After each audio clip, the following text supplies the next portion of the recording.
এক ছিল ছোট্ট একটা ছেলে, নাম তার রুদ্র। রুদ্র থাকত নদীর ধারে এক ছোট্ট নিঃশব্দ গ্রামে। দারিদ্র্য ছিল তার সঙ্গী, কিন্তু তার ছিল এক আশ্চর্য গুণ, সে বাঁশি বাজাতে পারত অপূর্বভাবে। একদিন কালো মেঘে আকাশ ঢেকে গেল, বৃষ্টি পড়ছে টুপটাপ।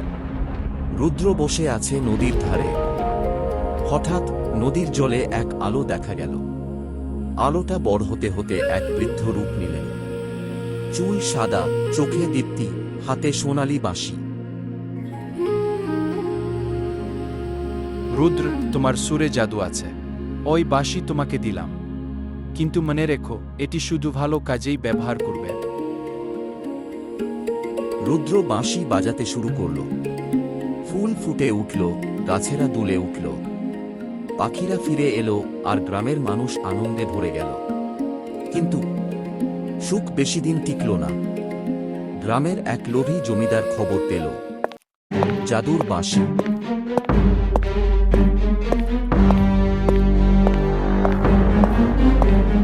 আমাকে বাঁশিটা দে, না হলে তোর বাড়ি ভেঙে দেব।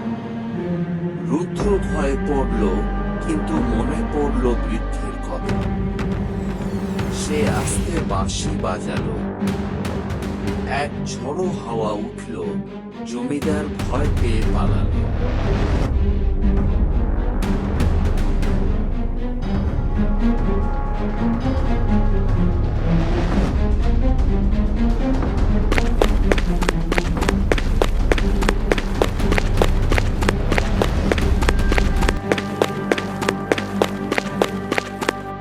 পরদিন রুদ্র নদীর ধারে গেল। সেই বৃদ্ধ আবার এলেন।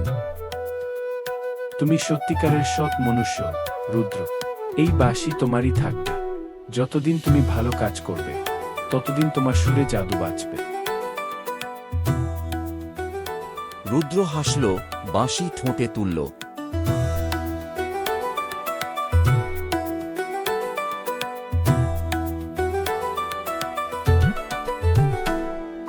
সুর ভেসে গেল সারা গ্রামে। মানুষ হাসল, শিশুরা নাচল, আর ঠাকুমা বললেন, বাবা, যে সুরে মঙ্গল থাকে সেই সুরই তো আসল জাদু।